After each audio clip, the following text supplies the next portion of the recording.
Welcome, everyone. Welcome. So this is part 2. Hopefully, this will be a short one tonight. I was going to recap the last 50 we did, but won't do that. So greetings, Josh.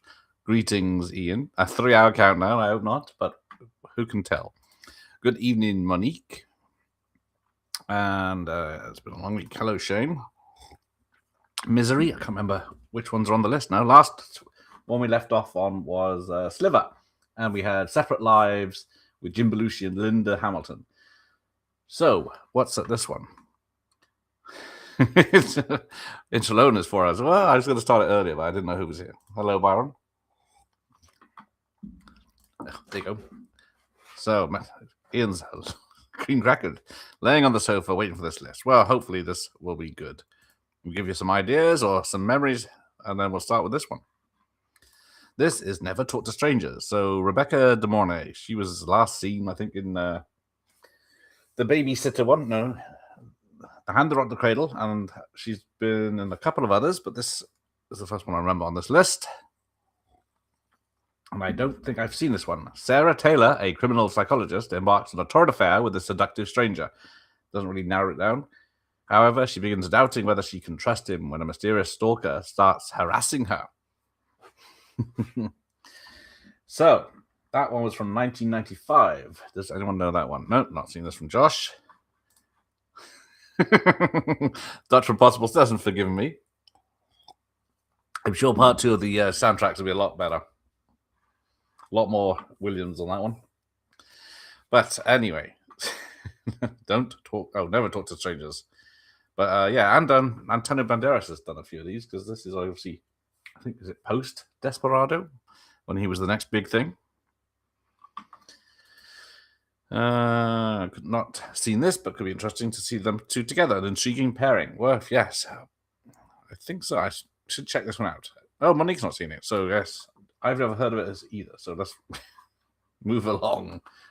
If no one can give opinion on it, to Guilty as Sin.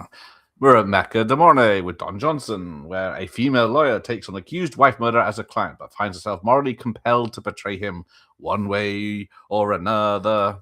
But this one's by Sidney Lumet? I don't know. But yeah, I thought I'd not seen this one, but I actually have, because I didn't remember the ending. But yeah, more sexy Rebecca in this one.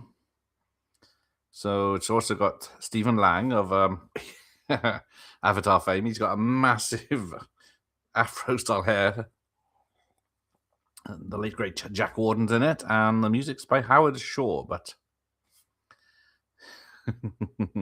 oh, Monique's seen this one. Oh, Josh has never seen a film ever. Don Johnson is still alive. He's just, I think he was doing that cruise ship. Was it Dramedy? I seem to remember. He is still around, Lester.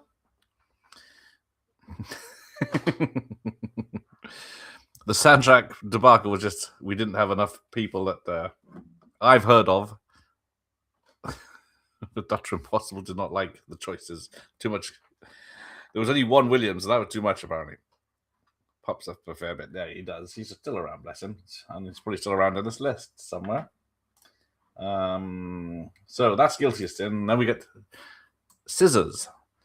Not a lesbian drama, but a Sharon Stone thriller, which I don't think I've seen. I might have seen it when it first came out in 91. So this was just around the Basic Instinct time, as it's got Steve Railsbeck and Ronnie Cock.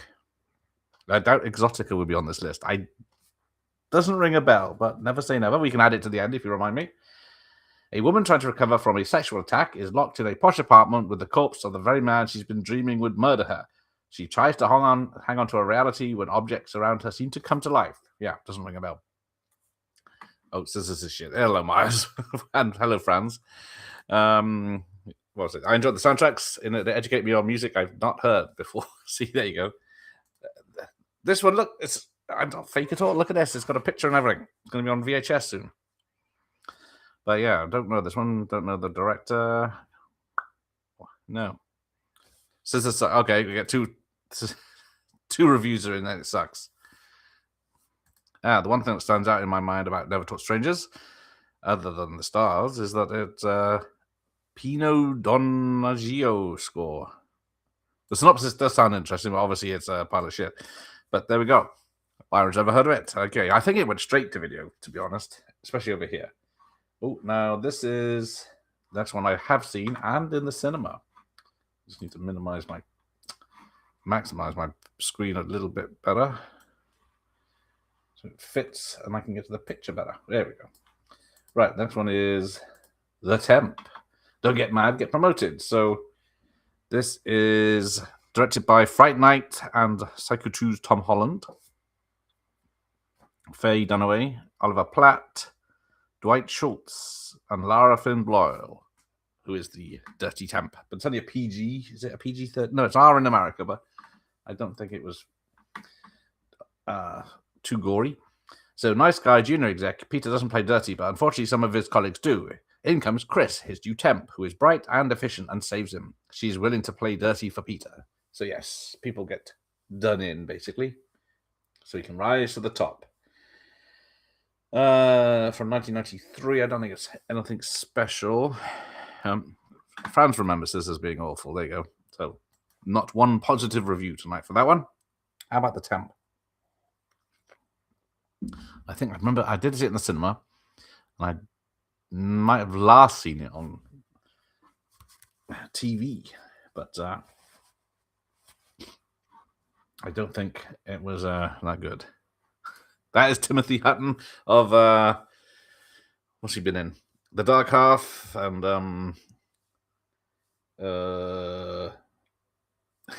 General's Daughter. Oh yeah, there you go. General's Daughter was produced. I thought the script was up to scratch by William Goldman, and I do like the General's Daughter. It's got a good soundtrack or score. I don't know if you agree with that one.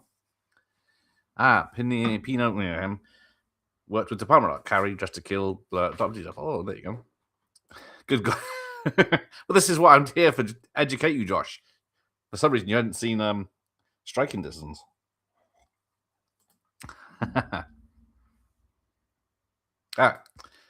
Yeah, Timothy. Yeah. Did I say? What did I see? Did I say someone else?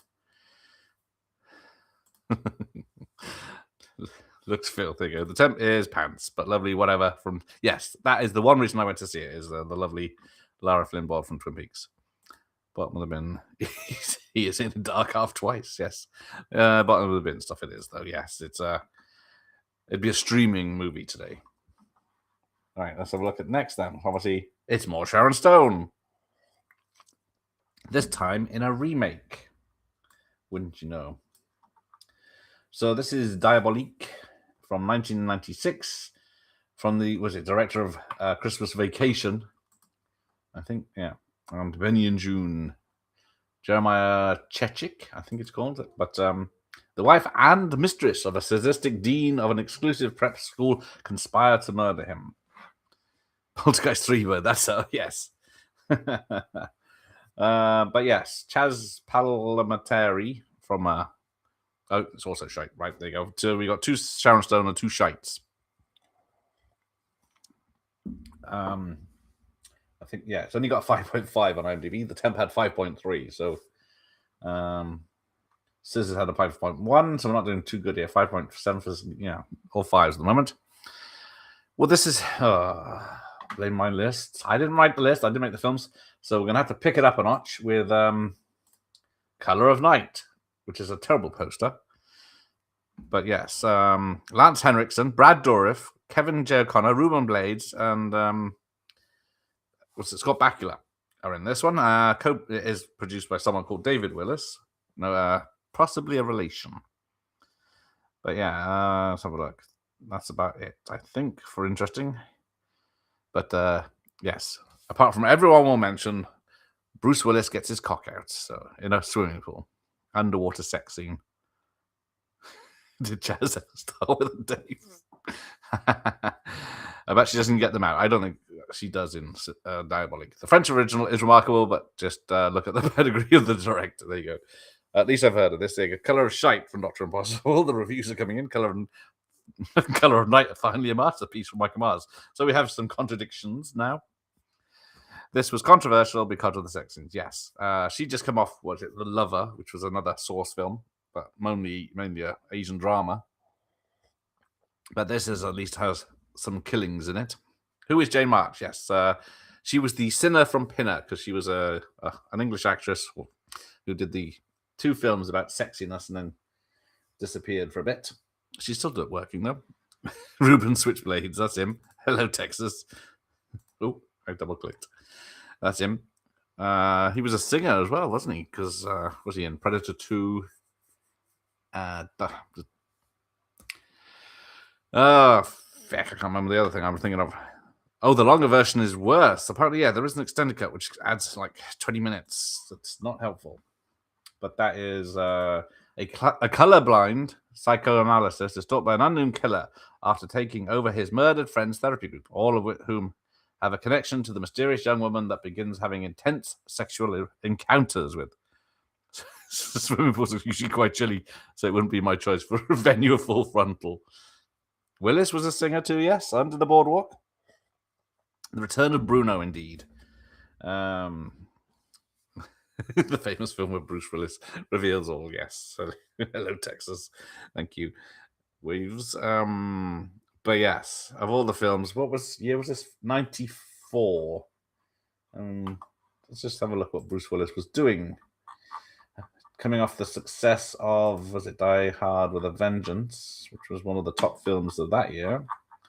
Got to scroll through all his recent stuff. So Striking Distance was 93, and then Color of Night was 94. Pulp Fiction is also 94, and North is 94. So he had 2 terrible films and 3 terrible films that year. Right. Yeah, so Death Becomes Her was 92. The Player, so he hadn't Die Hard with Adventure was 95. I always thought it was earlier. There you go. I'm not going to say no, but I don't think so. he was topless in Die Hard. Oh, the end. There you go. Die Hard 3 was 05. 95. There you go. Right. Okay, let's see what Excellence is next. Could it get better than that? This one's probably the one that made the most money on this list.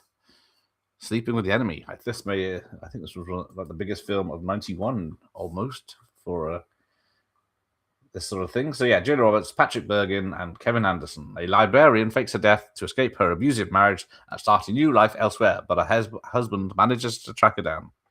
I did watch this for the first time this month. And it was, as I expected, it was more drama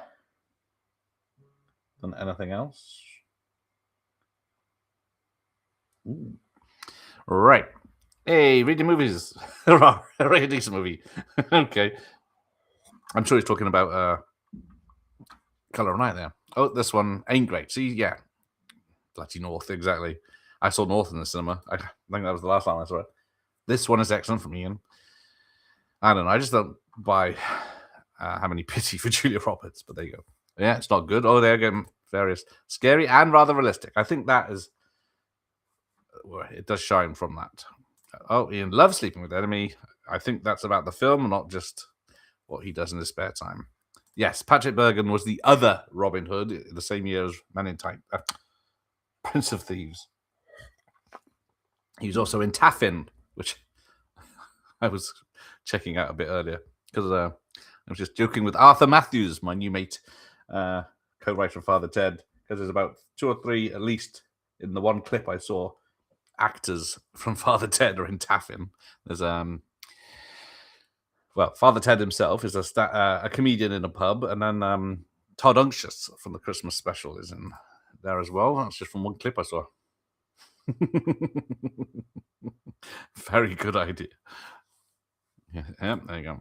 Great movie and a great soundtrack from Shane. There you go. It's 50-50 with this one.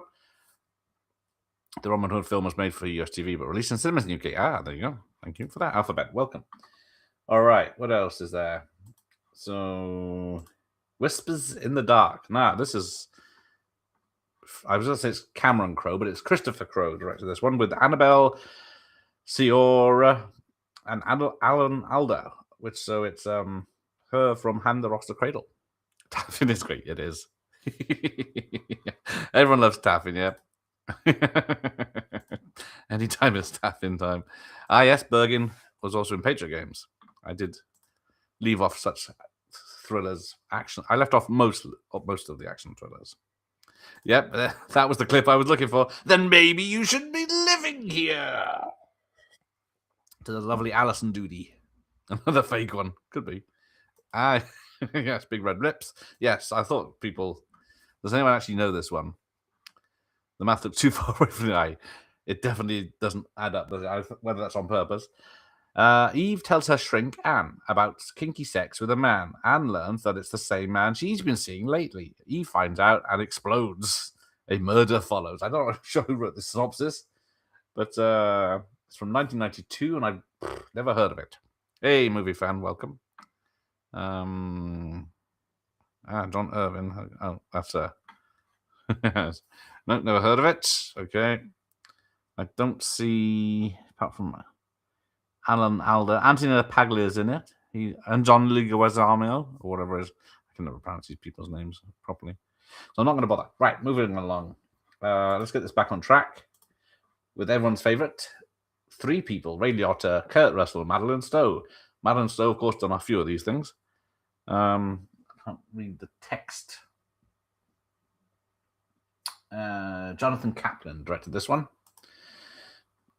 So when Michael and Karen's home is robbed, a couple strike up a friendship with duty officer Pete Davis, but a disturbed cop soon begins stalking the terrified couple. Yes, he explodes.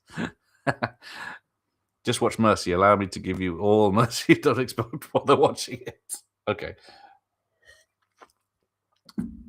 Oh, Josh is falling asleep. Yes, Alison Doody. Hang on, let me look at that.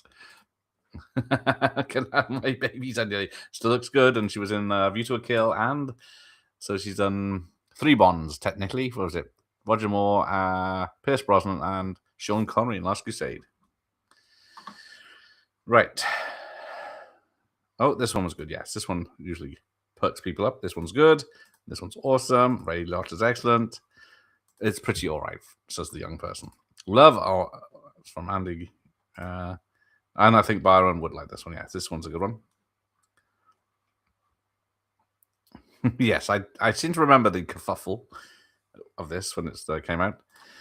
Ray Liotta was psychotic in the film, a corrupt cop who will do anything to have the life of luxury. Yes, it's amazing how he can play a nutter 1 minute and be in Field of Dreams the next. And yes, it's gone too soon. We're going to be seeing a lot of that tonight. Right. So that's that one. What's next? China Moon, Ed Harris and Madeleine Stowe. So Unlawful Entry was 92. This is 94. Now, I don't know if I've seen this one. It's got Charles Dance in it. I think the name put me off, but I may have seen it, but I can't remember a damn thing about it. Benicio del Toro's in it.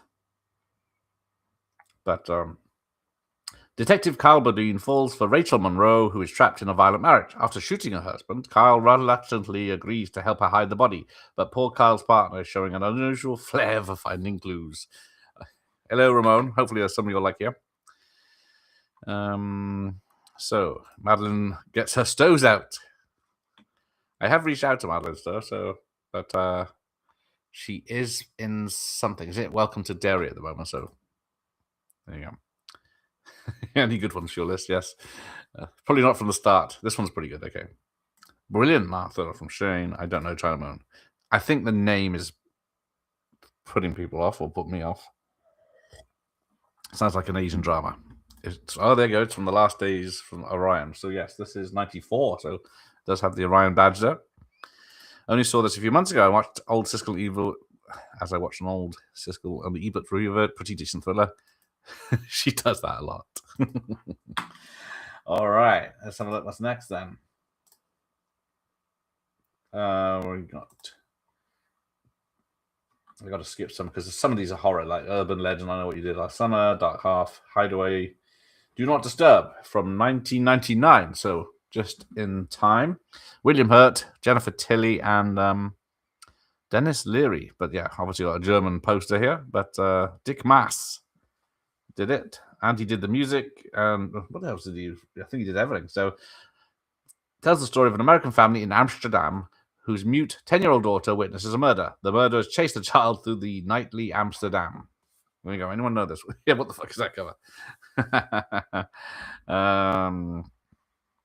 Also own most of these. I like thrillers. There you go. Ramon likes these. Sounds like a takeaway. China Moon, yeah. So is this what? Okay, that's that explains it. Orion film made in 91 but not released until 94. Yes. What is this cover? Never heard of this. I have exactly. I'm sure you do in your own mind. Dick Mas. I think, or is it Dick Mas? He did Amsterdam. There you go. Makes sense. Oh, Blink. I can't remember this. I can't remember if we've. I can't remember the last list. There you go. From the director of De Lift and Amsterdam, Dutch director. Bad movie, by the way. Okay. Oh, Just Cause. You're gonna have to remind me at the end of all these if I haven't covered them. We'll bring them up. All right, moving right along. Let's carry on to Turbulence. More Ray Liotta. It's a Christmas film, but I included it just for giggles, basically, because about 3 or 4 of these films were all unconnected. After a shootout on a flight transporting prisoners, a flight attendant must outwit a smooth-talking serial killer and land the plane herself. So yes, Lauren Holly and what's his face? Where is it? Ray Liotta and Brendan Gleeson's in it, an early role from 97. Didn't notice the gun on the knob. There you go. Keep it clean. Fabulous crap. Yeah, I didn't have time for it at Christmas time. Yeah, I think everyone's got a soft spot for it because it is just crazy. But from Robert Butler, director, another good one. Yeah, Liotta doing the heavy lifting. I remember it being completely ridiculous. Yes, this one has a sequel. I don't know. Is it related to sequels now? There are. I know there's at least a third, but I think they go straight to video, don't they? So there's Turbulence 2, Fear of Flying, Turbulence 3, Heavy Metal, and there is another one called Turbulence, but I don't know if it's related. It might be. So the sequel from what's the date? 99. There's Tom Berenger, Craig Sheffer, and Jennifer Beals in it. But yeah. The third one was in 2001, which has no one. Zach Santiago, Monica Schneider. So there you go. I don't think they're related. Gabrielle Anwar's in it. Oh dear. Right, I think that is. Maybe it's just the 3 of them. There we go. 2 sequels, both got. There you go. The VHS had a green playing window. In the background, they forgot to chroma key. I have to watch that next time. Pi, I think it was on the main list, but it might have been too weird for this sort of show. I remember I was trying to drill a hole in his head. Rutger Hauer's in 3 film minutes. Yeah. Yes, Ray Liotta pumping out thrillers in the 90s. Yeah, because I don't think it's on the list. What's the one on the island? Damn, someone will tell me. Where there's a prison island. Right, let's have a look what's next. It's Brian De Palma's Raising Cain, another one I saw in the cinema. So let's have a look. Where's that one? John Lithgow in was it 3 roles? I think spoilers, but oh yeah, there you go. Things to do in Dead when you're dead, and this is Lolita Davidovich and Stephen Bauer. No Escape. Thank you, Mars. Yes, is Pi a thriller though? That's a good point. That's maybe why I don't think it's on this list. Because I was going for basic 90s thrillers that aren't too actiony. Yeah, Raising Cane's decent. I seem to remember on and off with this one. Hey, Larry. Myers has never seen it. Okay. But yeah. Also, No Escape from Absalom. Yes, that's what No Escape is. It's a good actiony type thriller. But there's Pino, whatever his name is. I can see him there. Yes. 40-year-old me was obsessed with Raising Cain, rented it so many times. It's a good one. I think it's ripping off a lot of stuff like Bahama does. This goes good on this. Don't think he did well at the didn't do well at the box office. The same with the Ricochet, which is also John Lithgow, but with Ice-T and from the director of Highlander, but produced by Joel Silver.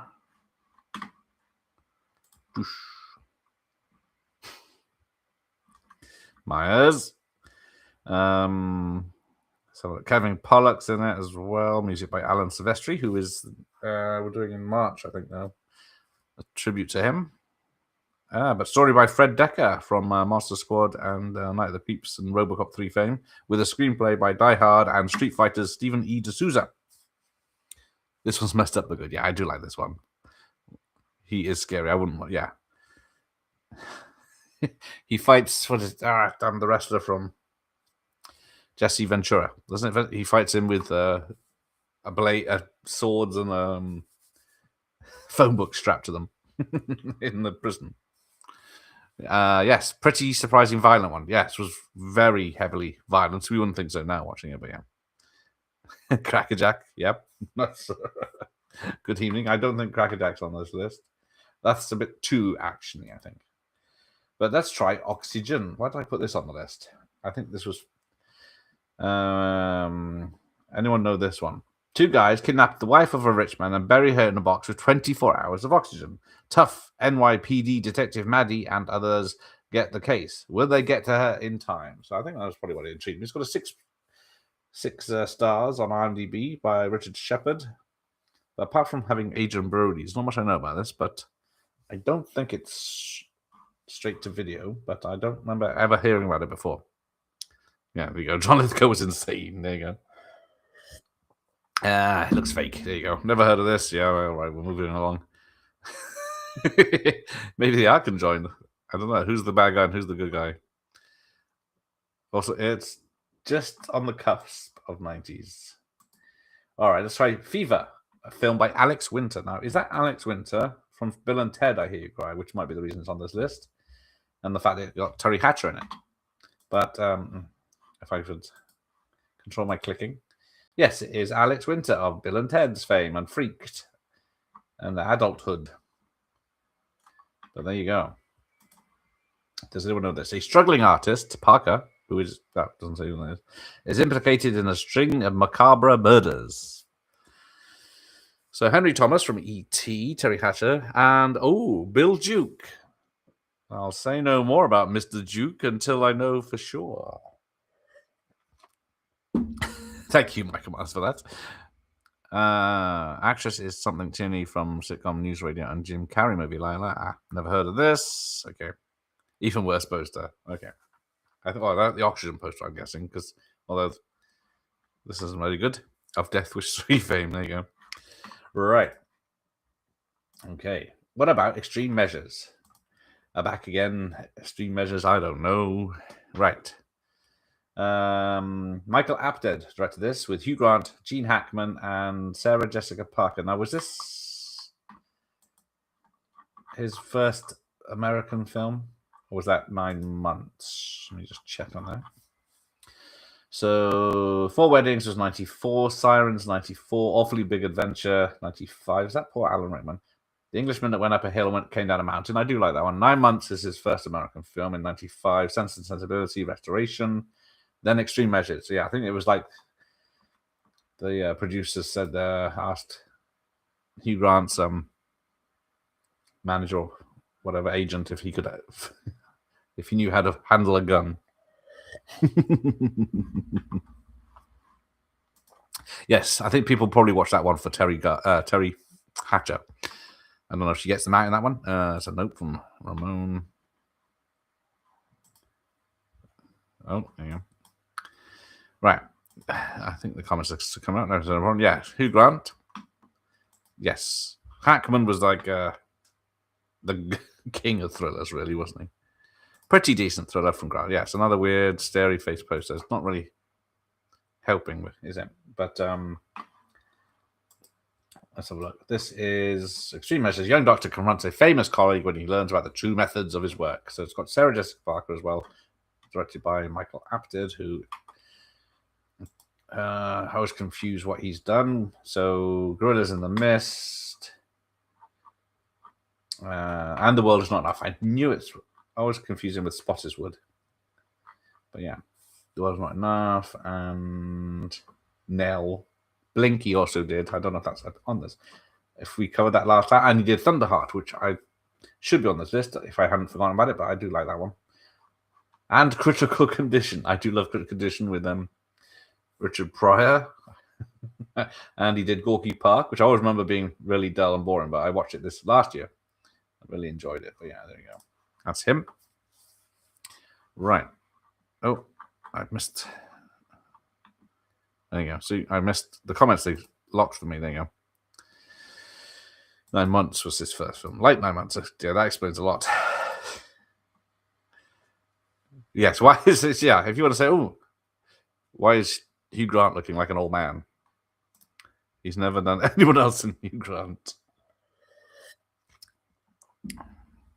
Yes, there is a lovely scene with the woman wearing black and lacy in Ricochet. Well remembered, and Larry.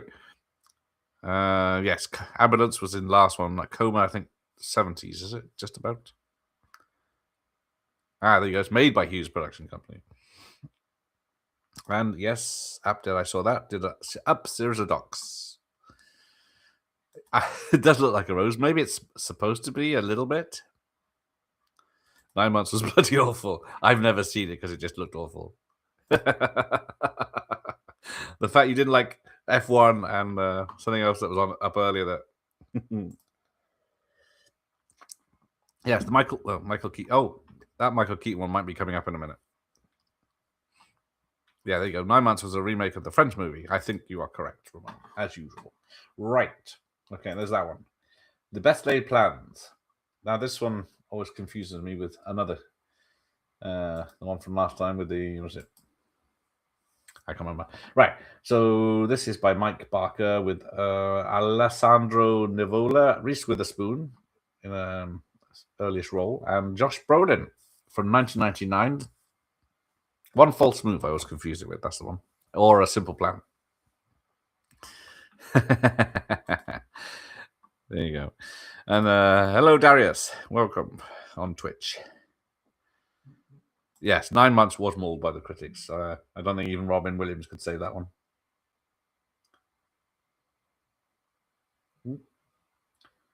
Right. Good. Right, Desperate Measures. That's the other one, isn't it? With the Keaton. Yeah, we've got Pacific Heights and that one. I think it's coming up, or we did it last time. It was only a week ago. I can't remember, but no one likes this one.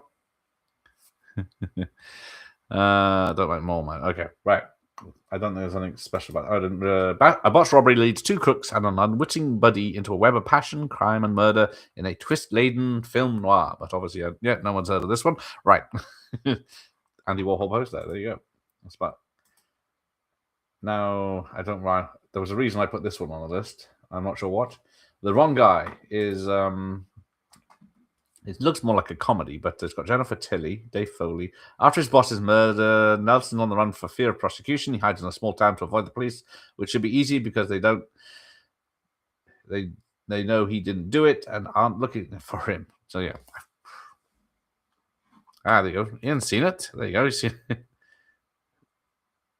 Well done. But I'm going to bypass this because it might be on here by accident because it says it's a comedy. But this I've never heard of. So there we go.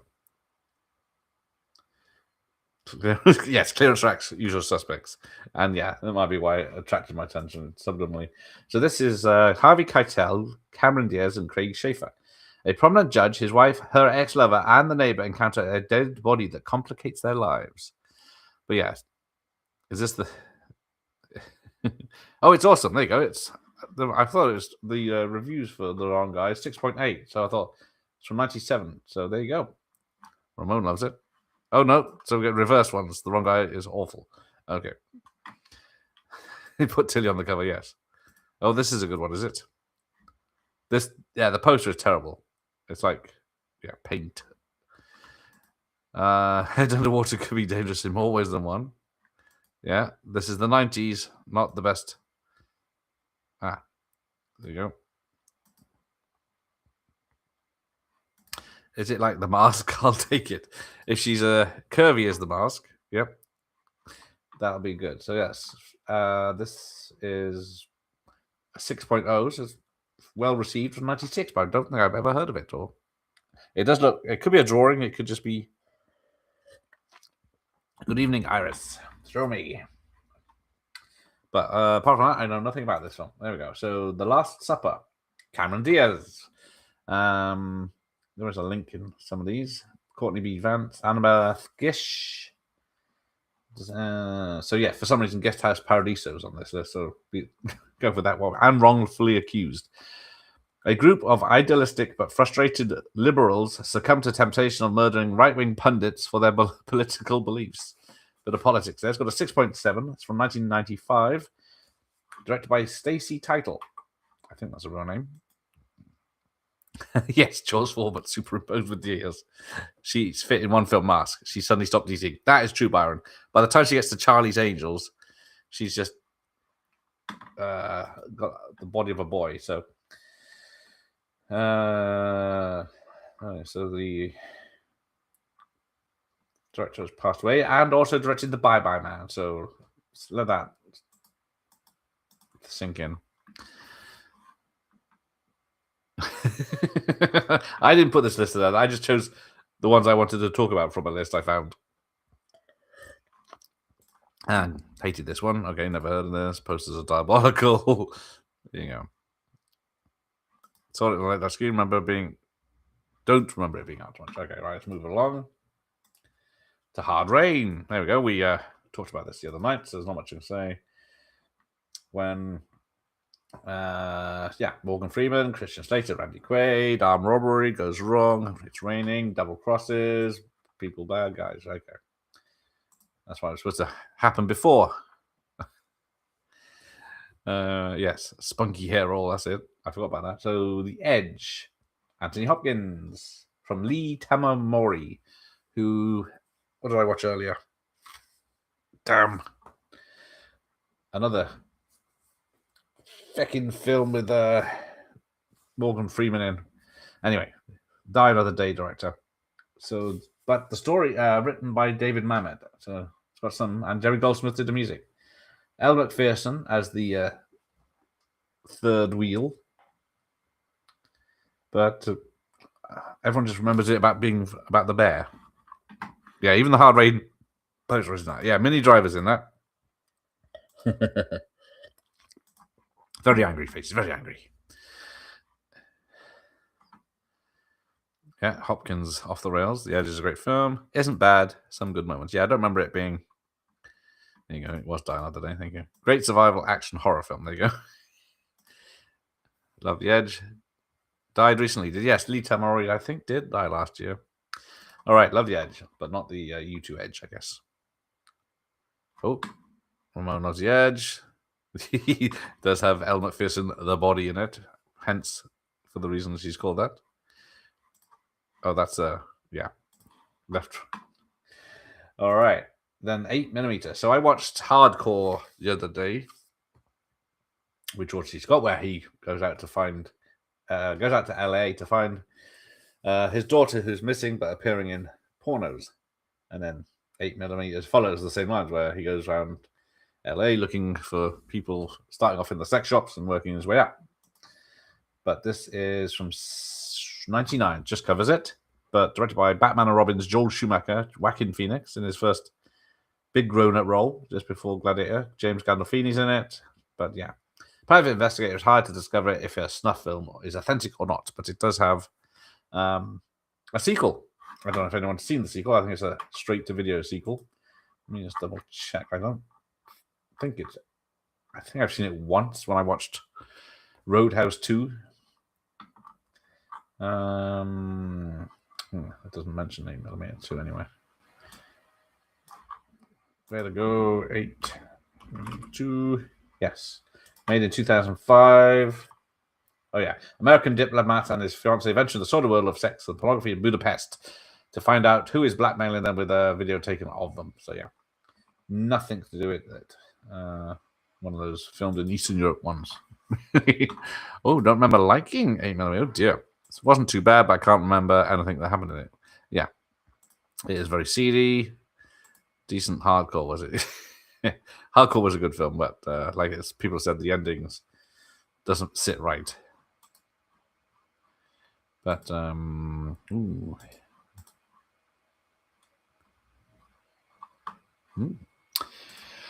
Right.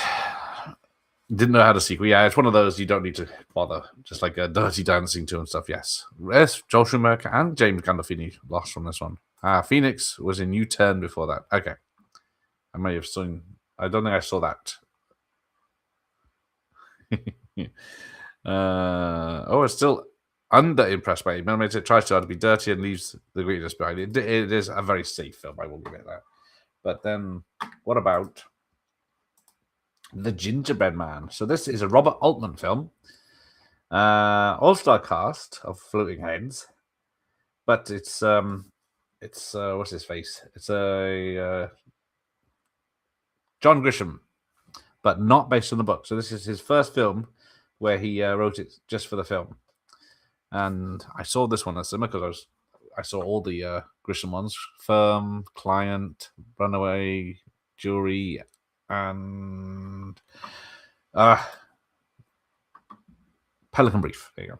It's an okay Grisham. Exactly. It's nothing special. I think because it's made straight for the film, but it does have Embeth Davids, Robert Downey Jr., Daryl Hannah, Tom Berenger, Robert Duvall. But they're very much wasted. It's nothing. I can't say I recommend it unless you are a Grisham completist. Not as good as The Ginger Dead Man with Boosie, of course. Gingerbread Person, sorry. Yep, sorry. So Gingerbread Them. Didn't remember. Yeah, I didn't remember it as Altman either. He of Popeye fame, isn't it?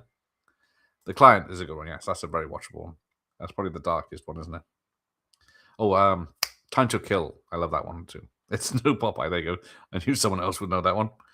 The story seems to be a bit of a mess, yeah, because it's like Kenneth Branagh is having an affair, I think, and double crossings and all sorts of shenanigans. It's not one of Altman's bests. That's shortcuts, isn't it? Right. Okay, so what's next? The Vanishing, the remake. So another one I saw in the cinema. I probably knew of the remake. It was a remake, but then back then it wasn't easy to find foreign films as such. So where is it? Came out in 93. A boyfriend of an abducted woman never gives up his search as the abductor looks on. So it's a Hollywood cop-out, basically, of the original. Oh, Nicholas loves that. Bad remake from family. Yeah. Don't watch the remake if you like the original. Like The Vanishing, there you go. It's a good, but it's Hollywood compared to the... And yeah. George, the director, changed the ending. Never saw the remake from Mike. Hello, Mike. Oh, terrible. When remakes were watchable, that is true. It is a better remake than one. Pre-Fame Bullock. I was going to say, I remember Bullock in it, but she's not mentioned. But I think she's the one who disappears, isn't it? I think. Oh, started. Switch it off. Yes, what's the original? I think there's going to be a couple of those on this list. Carry on. Pacific Heights. Saw this in the cinema. Watched it again last week. Still holds up. Is it John Schlesinger? Oh, hang on, I missed one. Or have I added this? I might have added this because it's not on the list. Pacific. There it is, right now. It's right under The Vanishing for some reason. I missed it. San Francisco Yuppies restores a costly Victorian home, then rent a studio to the landlord's nightmare. So, yes. Michael Keaton's character goes around being a squatter, destroying the houses. The people go bankrupt and he buys the houses cheap, I believe. It happens. Pacific Heights is a great movie. Arlington Road is another great movie. I think we did Arlington last time. Excellent. Nadine's character deserved what happened to him. He is a bit of an ass, yes. And but this one still holds up. Keaton is great. Yeah, he just come off. Yeah, Batman 89 did this, then Batman Returns. who did these posters. Even the Pacific Heights one is boo. Exactly. This is not the poster I remember. But yeah, it's quite a long film. It does have the excellent was it Mako in it? I do like him when he turns up. Laurie Metcalf, Hans Zimmer doing the music. Unfortunately, sorry, Doctor. But yeah, pretty good. Yeah, good performance for Keaton. Yeah. Yeah, making life's living hell. Yeah.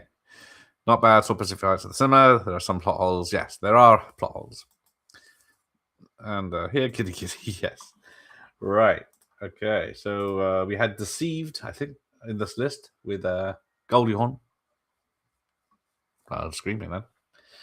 But this has got Tim Roth, Chris Penn, Michael Rooker, Rosanna Arquette, Ellen Burstyn, and Renée Zellweger from 1997.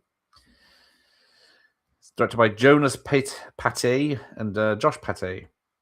A hooker is found cut in two. Two cops give polygraph tests to the one suspect, Tim Roth, an unstable genius. After some time, the roles change. So I'm not sure, but that's the best description of the film, but I don't think I've seen it. Doesn't even look like Melon. No, it doesn't. Also known as Liar. Is that the Deceiver? Shittest poster of the night. Have a winner. Damn good cast. Yes, I don't know this one, so I'm intrigued on this one. It's got good reviews from a lot of people. So, yeah, these posters, wow. Yeah, these do not sell the film at all, do they? Yes. It's not the most in focus poster, but it still doesn't help. Did they run out of ink? I think so. I don't think I've ever seen it from Mike. Ian doesn't know this one. Another surprising twist as well, all from Shane. There you go. Liar is Deceiver. Thank you, Ramon. Right. If you're looking for it.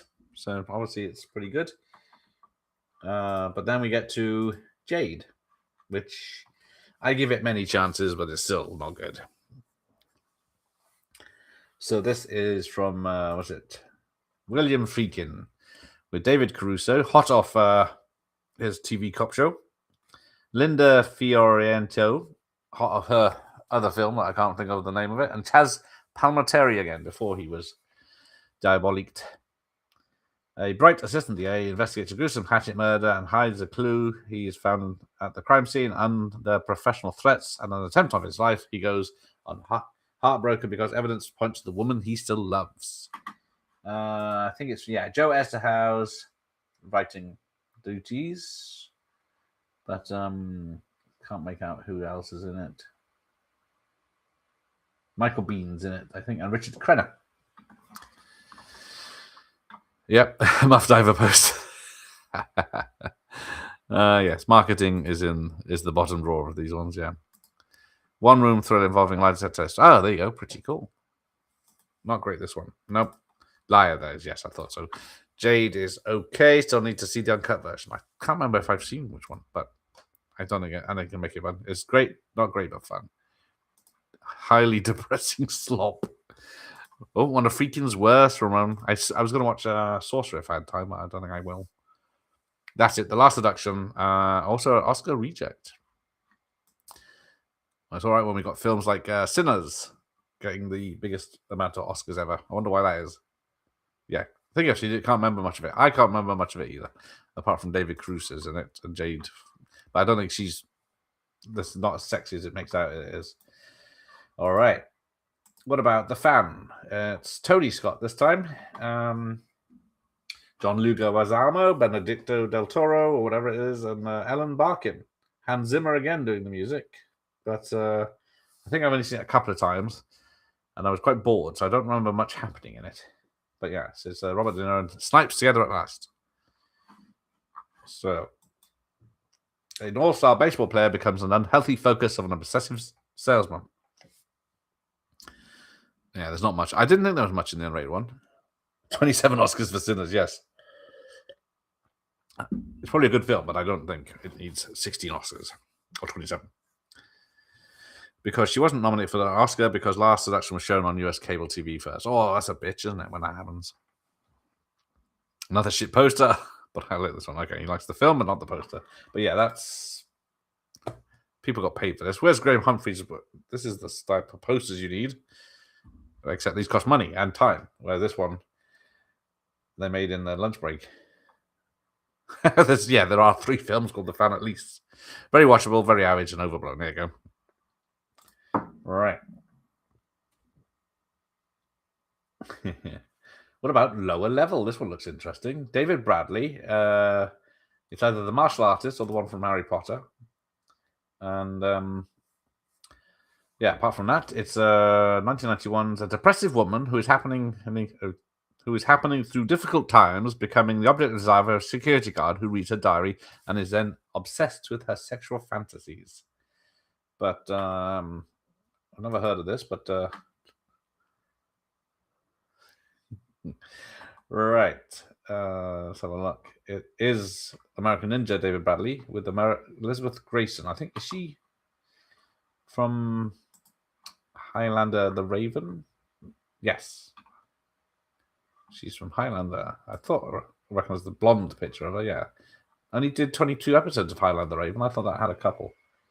But there you go. Nothing much about that one. I don't know much on this list. It seems it's like in between low-budget erotic thrillers and anything else. Anyone know this one? It's Doug Bradley, isn't it? Yes, David Bradley and Doug Bradley. Yes, there you go.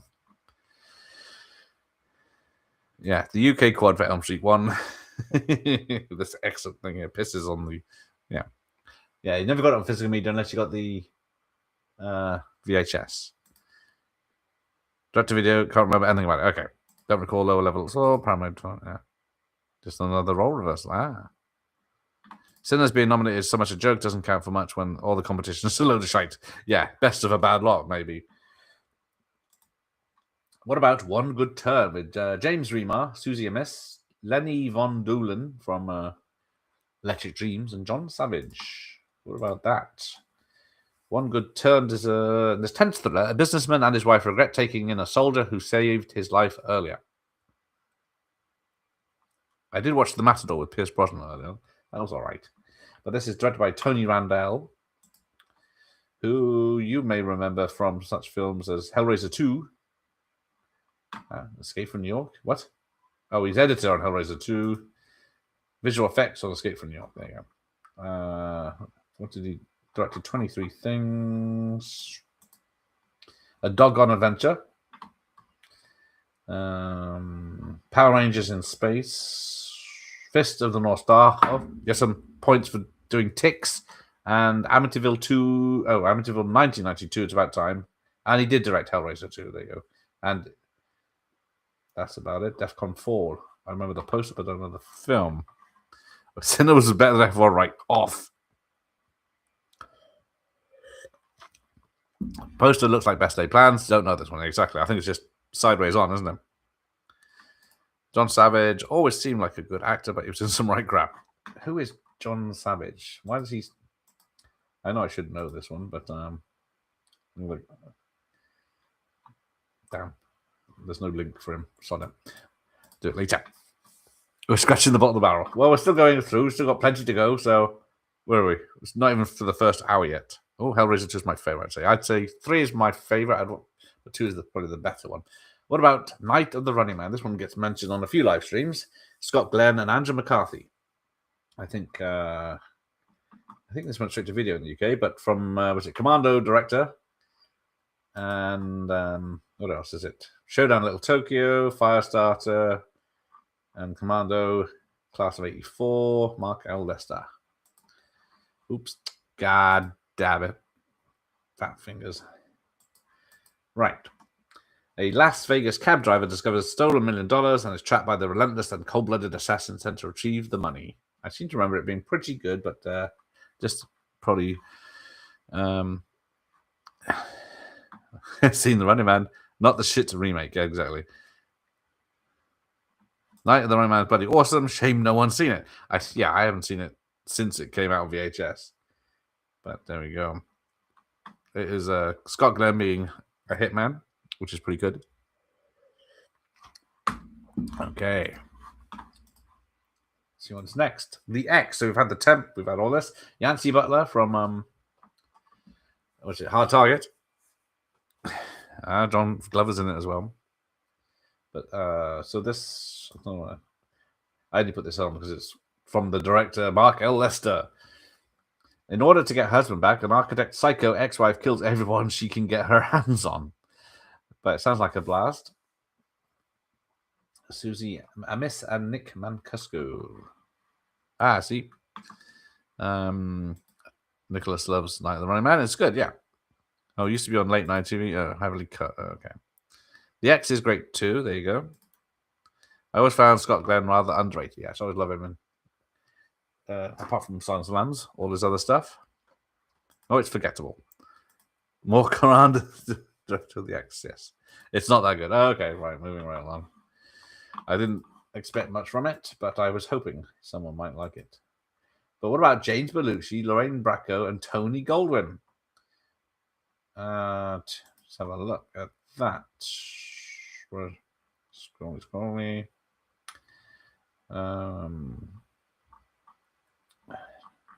Traces are red. Jack sleeps with a waitress who's later murdered. Did Jack's usual lover do it? Palm Beach detectives Jack and Steve investigate. Twists follow. So, 1992. We wanted a sexy thriller. I'm not sure. I might have seen this. I definitely remember renting it. I love those page tears on the poster. Is that on here or there? Oh, yes, there you go. And lipsticks on this one. Very rude cover. Very rude, yes. Because Lorraine Bracco, wasn't she in, what's it? Goodfellas. And what's the other one I'm thinking of? Goodfellas, Medicine Man, and yes, The Sopranos, Basketball Diaries, yes. It's the other one that's in Last Action Hero, isn't it? I can never remember her name. Yeah. Anyway, very rude cover. Yep. Also not that good. Sort of VHS rental cringe. Medicine Man. Medicine Man's a very good film. There you go. There's the last deduction from the director of Red Rock West. I'm hoping Josh has seen Red Rock West. But yeah, John Dahl knows how to knock out a good thriller. This one has Bill Pullman and Peter Berg, who went on to be a director. Can't take him serious as a ladies' man. No. Probably not the best cast. But yeah, this one, breathtaking, ball-breaking, sexy film noir. So, yes, Belushi in sex scenes. Maybe there aren't no sex scenes. Yeah, this one's a great one. I thought that one. She didn't look like that in Medicine Man. No, she didn't. These are the worst posters I've ever seen. We will do a good... I am building a list of poster artists where we can show off proper good ones.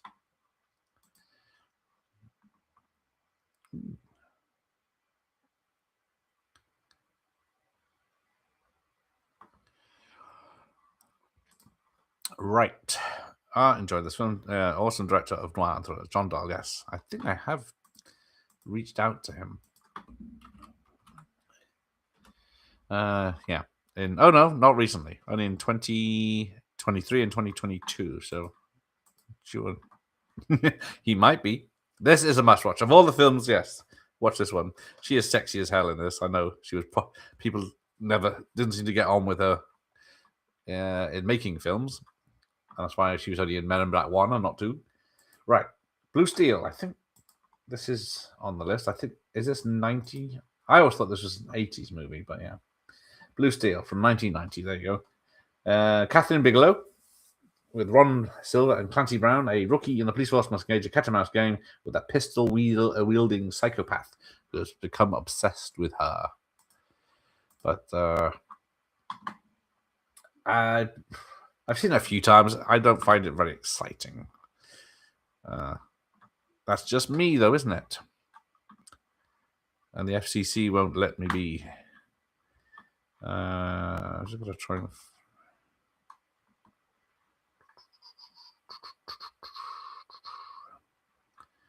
Right. Okay. Blue Steel was good. Oh, it's damn good. Oh, yeah. One False Move was top tier. Yeah, that was last time. Blue Steel is decent. Just great action thriller. Is there action in it though? I liked it. Not unique enough. Ron Silver being a bad guy for the ages. So what about?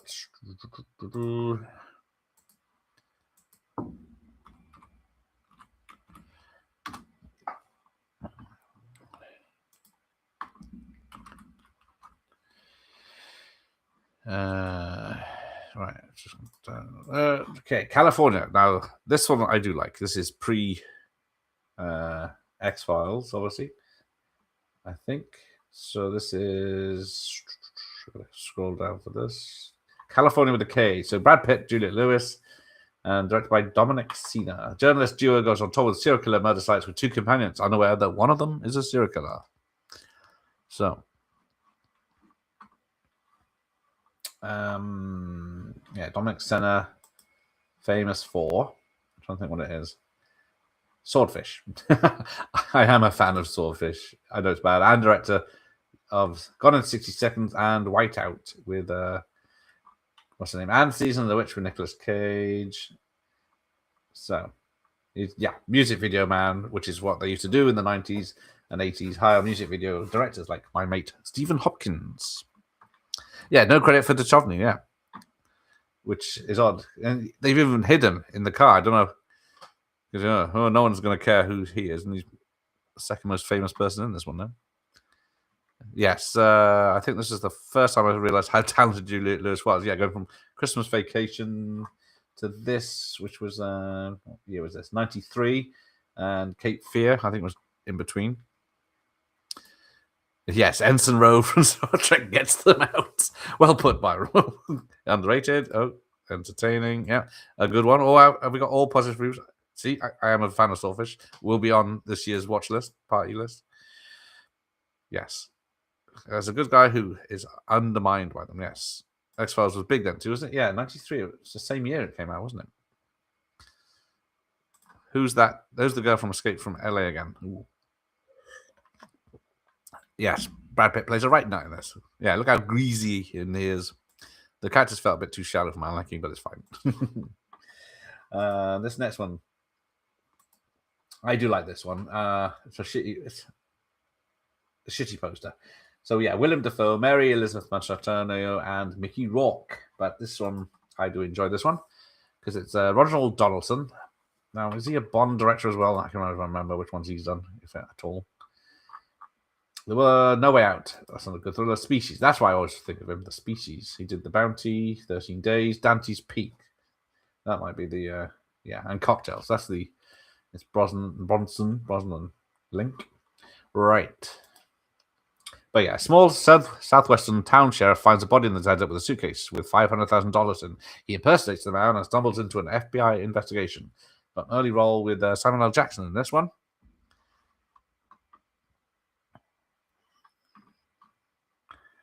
Voyage was they made a Voyage. Yes, Eric Roberts. I think I've got Voyage on VHS. I know. Yes, I do like 13 Days. I know. Can't even read that poster. No, the white text on white background. But 13 Days is good. I know people don't like it because it's not accurate historically, but exciting stuff. But yeah, this one's a good thriller if you haven't seen this one. It's got a 6.0. Came in 1992. Mickey Rourke is arms dealer, I believe. Then we get more Bruce Willis in Striking Distance. Everyone knows this one. Is it from the director of Roadhouse? Sarah Jessica Parker, Dennis Farina. Is it Roadhouse? Yeah, Roadhouse. But yeah, it was going to be a very different movie until Bruce Willis signed on. It was called Three Rivers. It should have been better. There you go. Did the Bounty. That's it. Not the Bounty ads, the Bounty. So yeah, this one is. It's got music from Brad Fidel. But yeah, this is standard Bruce Willis actioner. Well, not very much action in it actually. But then we get Reese Witherspoon again with Keitha in Freeway. One of the few Willips. There you go. Yeah, see, Fran's rather enjoyed White Sands. That's good. Yeah, some plot holes, but yeah. It's a great cast. Love Striking Distance, exactly. We love Striking Distance. But this is... What's this one? I don't think I know this one. From Matthew Bright. It's got Bokeem Woodbine in it. A twisted take on the Little Red Riding Hood with a teenage juvenile delinquent on the run from a social worker traveling to her grandmother's house and being handed by a charming but sadistic serial killer and Savile. This cover's bloody awful. Oh, you have seen it though. Yeah, this is... They're not even trying on this one, are they? Sad times. Right.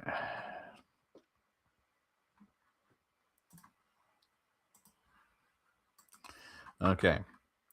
Oh, hilariously nasty in this one. I know he's done the bad guy a few times. And was it Phone Booth?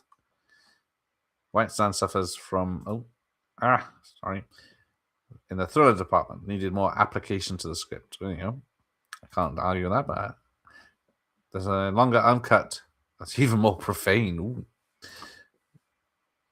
I do like Shark and this is about standard Bruce action with not much action. Yeah, exactly. Right, now where are we? All right, before we get to these ones, hang on, I'll go back a minute. I didn't include Zero Effect, which I think Dr. Impossible asked about. I did watch it. I think it was in December, but I didn't enjoy it. Directed by Jake Kasdan, Bill Pullman, Ben Stiller, and Ryan O'Neal. The world's greatest detective, Daryl Zero, aided by associate Steve, investigates a complex and mysterious case of blackmail and missing keys for a shady tycoon, Gregory Stark, who is less than forthcoming about what is really happening. It's got a 6.9 and came out in 98, but I did not enjoy it a bit. So let's have a look what you say about that one.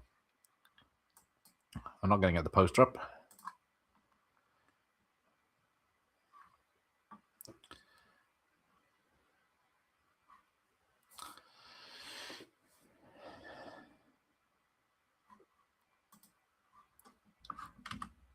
Let's see.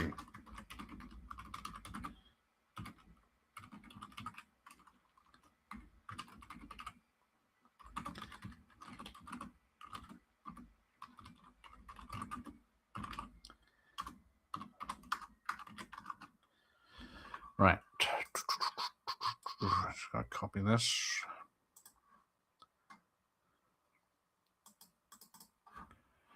Right.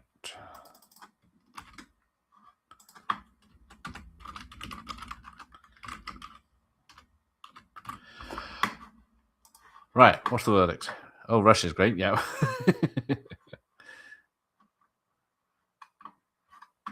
Okay, we'll go see if we'll go to Shock to the System first. Michael Caine. But I missed out Fear for some reason. I didn't get Fear, which is Alan Sheedy, but it's not a very good one. 1990. She's mentally linked to the serial killer, and then obviously seeing through the eyes. But this is... Where are we? Shock to the System. So yes, Peter Reigert, Elizabeth Govan. Caine goes up the corporate ladder by killing off the opposition. Basically, it's fun to see Michael Caine as the bad guy, as it were. But let's go to Rush, as everyone's talking about that one. Right, Rush is great. Rush is bleak. I can't remember much about Rush apart from it is bleak. So, Lily Finzanuk, any relation to Richard D. Zanuck, producer, I wonder. But yeah, music by Eric Clapton, which I think someone said. It's overdone, but really watchable and awesome music.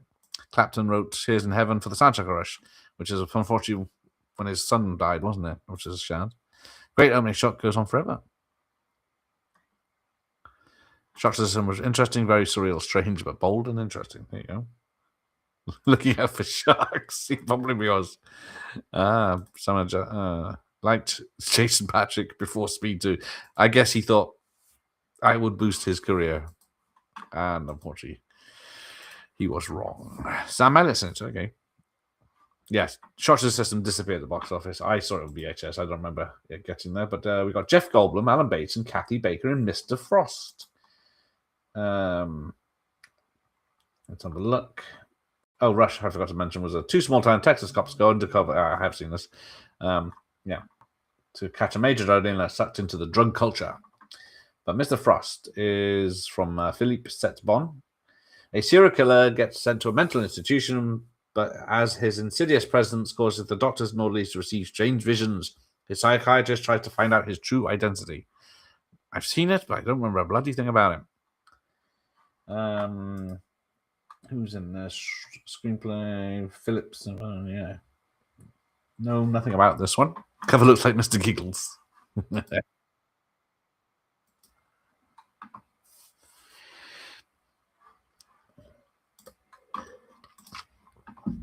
Yes, Jennifer Jason Leigh. We'll watch anything with her in because she's normally naked. Mr. Frost, where Duff Goldblum claims to be the devil himself. I probably saw it way back when, but there you go. Is it worth a rewatch? Talk about half-assed poster. Yeah, who is that? Wasn't good apparently. Alan Bates was good, but the film was underwhelming. Probably why it's not been heard of. Okay. What about, there we go. There's Desperate Measures. I can't remember what was the one earlier. So yeah, Barbette Schroeder, single white female. She's had a few thrillers on this list. What was the other ones? Barfly, Kiss of Death, I think, and Reversal of Fortune. Also, Murder by Numbers. Oh, that's 2002. But yeah, this one's great. Michael Caine as a serial killer. Andy Garcia as a cop whose son needs a transfusion from Michael Keaton. So Michael Keaton escapes custody, but Andy Garcia can't kill him. So text isn't evenly spaced. Oh dear. No, not a fan of this one. It is completely ridiculous, but yeah. Yes, Barbette did Reversal Fortune.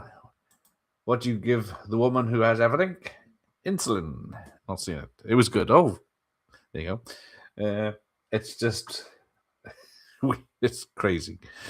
Where Acid and Killer play cat and mouse. A cop and Killer play, yes, one son is dying from cancer. Yeah, I would say dark comedy was Shot to the System. I don't know. But there we go. Narrow Margin. Talk about shit posters. This one's good. Gene Hackman. Peter Hyams, and I saw this one in the cinema. Anne Archer, Witnesses a Murder. James B. Syking as the hitman. J.T. Walsh as a private detective. Good fun all round, that one. And is a remake. So there you go. What do we say about that? I did like Bar. It's a weird film, Barfly. It was hard to get my head around, but what actually it was going for. But their performances, Faye Dunaway was very good in it, wasn't she? Cannon's best film is Barfly. I'm trying to think, is it Barfly Got Upstairs or what's the other one? Well, my favorite. Have you not seen Invasion USA, Ramon? I prefer the original, but I don't mind the remake. Okay, there you go. Now Imagine is awesome from us. There you go. I haven't seen it for a while. I think I saw it the last time I watched. Not the last time I watched Now Imagine, the time before I watched both. But I had seen Now Imagine on late night TV at some point, the original. Great action crime thriller. Maybe one for me and Mike Daig to do. Fully exploiting the poster area in the middle. Yeah, imagine trying to print this out, how much ink it would cost. Right. Let's have a look what's next. The Usual Suspects. I don't think do we need to talk about that? Let's see. Are there any haters in the chat? Because this was big when it came out. Everyone 8.5 of 1.2 million reviews. So that's a lot of favorable reviews. But yes, unfortunately, the director's now problematic. The one of the main stars is problematic. Although I have had replies from his publicist of Kevin Spacey because he's never actually been convicted of anything. So we shall see. Yeah, even Frank Stallone is getting great in bar fight. I also love Invasion USA, but Far Cry is my sophisticated one. That is true. It is a sophisticated one. It's great. Don't need to bang on it. Right, okay. Give me the fucking keys, motherfucker. Right, yes. Stephen Baldwin's best film. That isn't Biodome or whatever it is. So, yeah, I think we'll skip 7. Everyone knows 7. LA Confidential. Now, I keep meaning to do this one at bloody Christmas time, New Year's. But I do like this one. Curtis Hanson. 2 Australians as the main guys, except they're in the background because we need to see Bassinger's tits. But yeah, made based on an epic novel. I got a box set upstairs, which if I'd ever done the watch party at Christmas, although I think I've got it down in the calendar, but it's not down for Christmas because it came out. I think it came out in September, something like that. So it'll be a September watch party. I can show off my box set with the books. Yeah, September 19th. We'll be watching that. Right. Another one with Spacey. I was going to ask him about See No Evil, Hear No Evil. Finding some real great films, exactly. Brilliant Oscar winner. Yeah, this is the level. This is an Oscar-winning film. Fine film. Oh, I'll take that. Fine film. But yeah. So look, Brian Helgard, he does a few writes on this thing. Jerry Goldsmith looks like he does the score. There you go. Is the movie based on a book?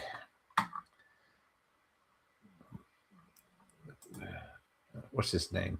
James Elroy. I was trying to think of it. But yes, cracking book. Okay.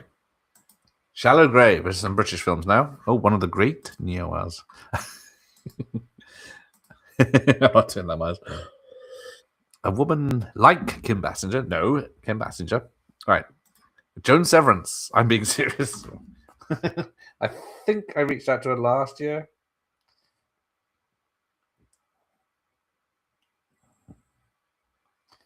Yeah, oh no. Actually, it's 2023. So let's just make a note of this. Joan Severance.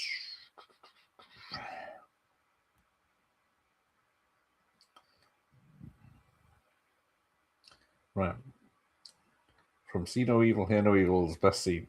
Right, contacts. So yeah, it's got a manager email address. So it's not a no yet. Right. We are over halfway. Yes, I'm not going to comment on that actually. Actually, we are in the home straight. We're almost done. Right, there we go. Look at that. We could have gone on for another hour and a half last time. Right, so we can take some requests later on of sometimes I missed. Spacey might do VT. Times are tough. Yeah. Yes, rest in peace, Curtis Hanson. He was good. Right. Recently watched Shallow Grave. It is Danny Boyle's first big film with John Hodge and, of course, Christopher Eccleston, Ewan McGregor, and Kerry Fox was the big name back then. Shallow Grave is my favorite Danny Boyle film. Really watched Shallow Grave is good, but I will never go back to it. I'm not in a rush to ever watch it, but it was good. First films of Danny Boyle. There you go. These American Voters are really bad. Yeah, what the fuck is this film? Barry Norman put this in top 10 of the year. Middlemarch Senior, remembering it was okay at best from Mike. Ooh. Brilliant film, but I am biased. Yes, we promoted for. Yeah, this is Dr. Possible's fault for the poster. There you go. Yeah, that's it. That's the picture on my VHS. Is the spade digging in the grave. You wouldn't watch it going off that. I know it looks like it's a pompous skits. I didn't even recognize. I thought that was a woman on the right. I didn't know it was Ewan McGregor. But Juliet, you're a doctor. You kill people every day.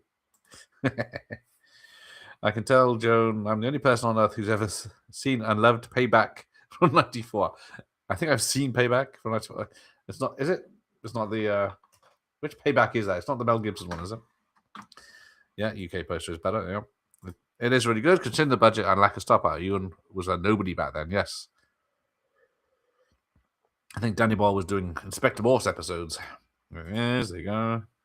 Shallow Grave is a very fine film, but Trainspotting was my favourite ball. Ooh, sorry, Doc. Down. What was your recommendation? I can't remember. Was it in the chat? No one to root for, that is true. Right. Okay. So yeah, 3 friends discover their new flatmate dead but loaded with cash. What are you going to do? 7.2. So that's got reviews from 94.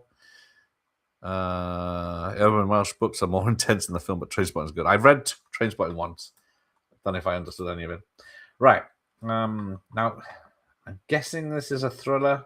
It is great. I do love it's a light thriller, and you see Rene Russo's tits, but directed by John McTiernan of Predator and Medicine Man fame. But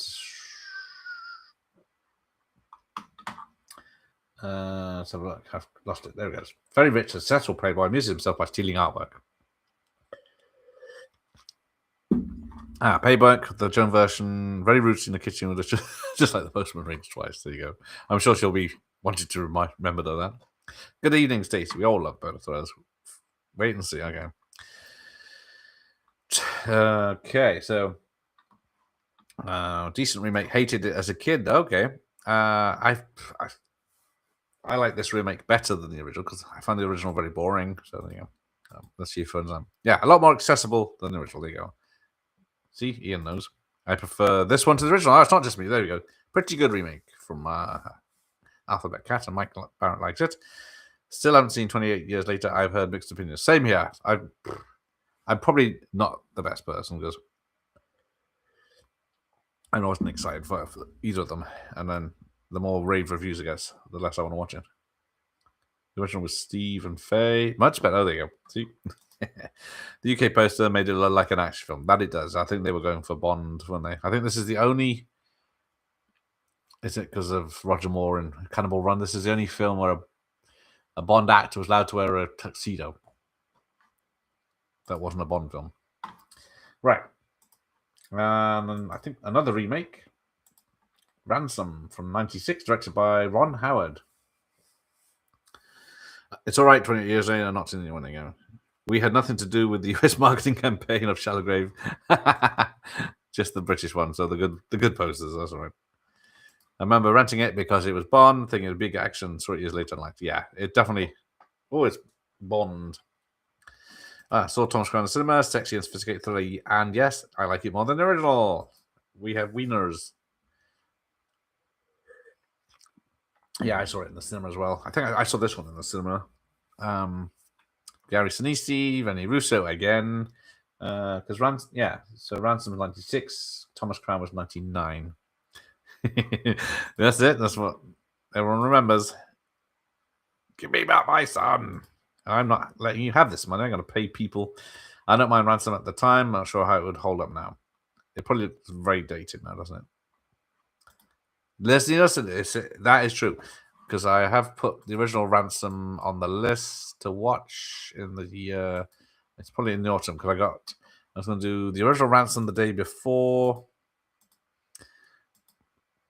just for shits and giggles. Where is it? I can't remember now. Ronin. Old Ransom on the 7th of November and new Ransom on 8th of November. There you go, just in case. But yeah, and it does have Leslie Nielsen with black hair. Payback, I like it. Ransom, not so much. Okay. I think it was Payback in the first time. Thank you, guys. Ransom is pretty good. There you go. I enjoyed Payback too. Yeah, I had to watch a bit of Payback. It's pretty good because I needed a picture of the opening titles. Ransom has 2 mainstream pumps. That might be true.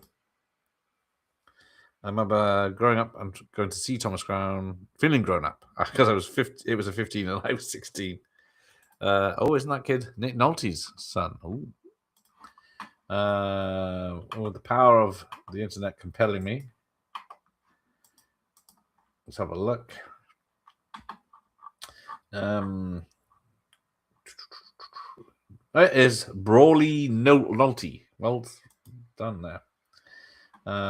You remember him from films like Ransom, Affliction, Hotel Rwanda, and Mother Night. Oh, that's it. So Affliction was his. Oh, he only acted as a kid in a couple of shorts in the 2000s, and he's assistant to Nick Nolte in a Hotel Rwanda. There you go. There you go. Thank you for that. There you go. Remember, it drives a Jag. What also didn't help was the trailer for Ransom spoiled the great reveal. Oh, did it? And we complain about trailers these days. A decent trailer from Mel. I haven't watched Ransom much. That's why I thought I'd put it back on this year just for see if it's any good and see if the original's better. Right. There's more Mel in Conspiracy Theory from Richard Donner. Patrick Stewart. Oh, that's the only name. Brian Hildegard again, but produced by Joel Silver and Richard Donner. But this one's, I think it's like 2.25 hours at least. But I've never been a fan of this one. Especially with the aliens in the middle of the face there. That's another one with Julia Roberts. This is from 1997. It's got 6.7 reviews. Oh, got this. Very weird, but it's all right. Okay. Was originally 15, and on video it was 18. Now it's 15 again. Oh, yeah. It's entertaining from Ramon. It's good. A taxi driver with a penchant for buggery, conspiracy theories, becomes a target after one of the theories turns out to be true. Unfortunately, to save himself, he has to figure out which theory it is. So it sounds a lot better than I actually remember. It's okay. It's passable. There you go. Oh, give me back my son and the runner jumping. Yes, rest in peace, Roger Donner. We're too many people from this list has passed. Mother Night was grim. I think Arnie Cunningham from Christine directed it. Yes, he is a director now, isn't he? Yes, Mel's favorite topic now, conspiracy theories. It's kind of novel seeing Patrick turn up in a film rather than being Picard. Yeah, I think, spoilers, he's the bad guy in this one. Right. I think we've got the last couple, and then we... Ooh. I think... What's this? Nick of Time. From John Badham. So I think this came up on Box Office America last year. Because I think it's 95. But all done in 90 minutes, basically, this whole film. It's in all the correct time. Yeah, it was 95. It's got Christopher Walken as the bad guy. Johnny Depp as an everyday man who is forced into a situation to kill a politician because, what you call it? Christopher Walken has his son. Got Charles S. Dutton. Marsha Mason as the politician. A good, if far-fetched, premise makes this movie oddly watchable. So, there we go. What do we say about that? This gets mentioned on here a fair bit, but it's great. Yeah. Yes. Ransom became 18 on video thanks to the throat chop they refused to get. There you go. Like it mattered. To send the cable stunt. Yes, someone takes a high dive. Spoilers, Ian. I won't say who. That's how I should have said it. Told in real time of 90 minutes. So, yes. Very good. Before 24 did it. Is that the last one? No, I got one more. Oh, no, I got a couple more. Affliction. I don't know this one, but there's Nick Nolte. That's why I think it was on the list. I don't think it's in... it might have been a photo I added later, so... Oh, 2 F's in Affliction.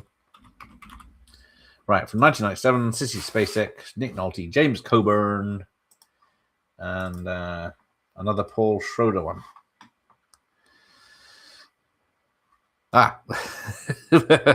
Is this the one you recommended? That's why.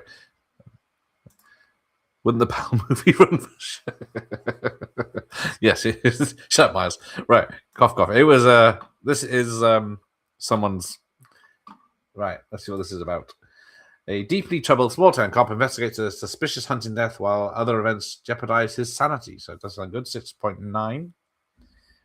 Anyone else seen it? Oh, very good from Dr. Impossible. Saw it recently. Very decent. So I will give it a go.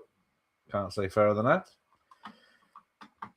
I'm trying to think. Was it the Sissy Spacek, Gene Hackman film I saw recently where I didn't recognize her because she looked very sexy, and it's before Carrie, I think. Someone will tell me. Oh, one of Schrader's vest. Oh, hang on. Is it? Oh, there you go. Affliction, hard to watch as it does with the abusive father, James Kilburn, who won his Best Supporting Oscar. Ah, there you go. Coburn won. There you go. I never got around to watching Affliction, even though I have time for Schroeder. Schroeder. Which one's the piano player from Peanuts? Mike's never seen this. So there we go. This one's recommended by Josh, if you want to blame him. A masterpiece of true art, underrated masterwork. So a lot of good reviews. Prime cut. Thank you, friends. That's it. Yeah. I thought, oh, who's this lovely lady? And it's Sissy Spacek. And all I know is from dowdy stuff that she did in the 70s and 80s. All right. Naughty, very good too. There you go. Way more drama than thriller. Ooh. It's still some thriller though. There you go. Says so on Google. Wow. It says what's it say on here? Psychological drama, suspense mystery, whodunit, drama, mystery, then thriller. So do we trust Google? All right. Let's see what else we got here then. Is there one more? Oh, murder. Oh, from my mate Dwight H. Little. It's Murder at 1600 with Wesley Snipes and Diane Lane. This one, it's a standard Secret Service thriller with the White House as but it's a good watch. 1997. A young woman is murdered in the White House. Homicide detective Regis investigates while Secret Service works against him. There you go. And he gets a partner, Diane Lane, and they have to investigate the murder. So it's got Dennis Miller, Alan Alda, Ronnie Cox, Tate Donovan, Harris Yulin, all sorts of people. Fine, I will watch it at some point. Right, just love this one too. There you go. Excellent, underrated score. One of the best of the 90s. Which one's that? Was that Affliction or this? Got a lot of time for this one, yes. I always enjoy when I watch it. I don't put it on much, but in the mood for a 90s White House thriller. All right, I think that was it for the list. Yes, there we go. Now, there we go. Right, we're done for this. So, all right, here we go. We've got recommendations for Executive Power and Shadow Conspiracies. Was it Shadow Conspiracy? Is that Charlie Sheen? This was the best of the fun. Okay. Highly depressive but has remarkable performance. Oh, great. Fun night. I always like fun nights like that. What a thrilling list. Thank you. Not mine, but that was I left off in reverse. I'll mention some that were on the list of 90s thrillers that I didn't get around to. Miss Monday from 98. A writer suffering a block decides to watch a young woman as a role model for his novel, but finds out more than he bargained for, which is I don't recommend. I don't know any of the names in that one. Godzilla's on the list. So there'll be some here that I've missed that probably should be a wooze or a wuss. And what I will give Affliction a chance. Greatest of thrillers I grew up watching on TV. Yes, there you go. Never saw Murder at 1600. I remember Collins and Marconi reviewing on the show. They kept saying it's like Absolute Power, but it doesn't have Gene Hackman. It has Ronnie Cox. Well, yeah, this one's set more in the White House. In the 90s, they all used the same set from Dave, didn't they? Right, so I'm going to probably get a lot of flack in a minute because I left off these films. So Live Flesh from Pedro Almodovar with yep. After leaving jail, Victor is still in love with Elena, but she's married a former cop, now a basketball player who becomes paralyzed by a shot from Victor's gun. So here we go. It was Sheen. I thought so. I've seen it, but I can't remember a damn thing about it. Got What Happened Was from director Tom Noonan. Ooh, starring Tom Noonan. I keep trying to get Tom Noonan on, but they keep saying if he's got something to promote, he'll come on, but he's not doing anything, so. It's a shame thrillers are only made as Netflix movies rather than proper cinematic theatrical films. Yeah, exactly. Some of these made tons of money. Live Flesh now. Okay. So what happened was Jackie and Michael are co-workers at a large law firm who decide to meet on Jackie's dinner for one night. As this first date plays out, the audience is guided through the mental minefield of disappointment. That was Cosmatos, that makes sense. 187, which is directed by Waterworld's Kevin Reynolds with Samuel Jackson, John Hurd. 15 months after being stabbed 9 times by a student. 9 times. At a high school teacher in New York City, Mr. Garfield is working LA as a substitute teacher come full time. He refuses to be a victim anymore. Haven't seen that one. We've got Suture from 93. I don't recognize. Oh, Dennis Habert's in that. As his brother tries to kill him, a man survives only to find himself in another man's body. So if you know any of these, shout them out. When people say I'll do an interview when I have something to promote, you should say, great, you can come and promote my channel. Worth a try. Run, Lola, Run. After a botched money delivery, Lola has 20 minutes to come up with 100,000 Deutschmarks. Everyone might remember that one from 98. We're already done. You don't have to hang around now. Yep. That was it. That was a lot quicker than last time. Smila's Sense of Snow by Billy August with Julia Ormond. Run, Roller, Run is 8. I still haven't seen it. I do like the soundtrack. A 6-year-old Inuit boy runs off a snow roof in Copenhagen and dies. Smila, a half Inuit who lives in the building and knows the boy who looks into it. What makes an agoraphobic boy jump off the roof? The clues take her to Greenland, of all places. There you go. Did you do Mad City? I don't know. We'll see. Run, Aurora, it's awesome. Must see. Okay. Affliction. Hang on, let me write it. Where's my notepad? So we've got Affliction. Affliction. Run. Lola. Run. Great German film. There you go. The Germans. Whispers in the Dark and this. Aha. Thrilled watching Batman Forever. Great. Darkman's on the list. I love Darkman, but I don't think is it a thriller. Starship Troopers is on the list. Another one. Paul Verhoeven won't come on unless he's got something to promote. But he's not doing anything. Deep Blue Sea, Jurassic Park, Fight Club, Crying Games on the list. Neil Jordan, Stephen Rea. Everyone knows that one, I guess, by now, because Einhorn is Finkel. It's short, but I won't like it. Mute Witness is decent. There you go. Original Night Watch and Insomnia. I don't know. Is the original Insomnia? I don't know. I don't remember seeing that. Shallow Grave, of course. Twin Peaks, Fire Walk with Me, Jacob's Ladder, True Lies, 12 Monkeys. I think we did 12 Monkeys. Yeah, it's Madeline Stowe again. The Following, Christopher Nolan's first film. I've never seen it. Came out in 98. A young writer who follows strangers for material meets a thief who takes him under his wing. Dana Meyer might come. I did look at Dana Meyer, but apart from Starship Troopers and Saw, I'm not sure what else is there. Original Vanilla Sky, Open Your Eyes. Okay, we'll see if those.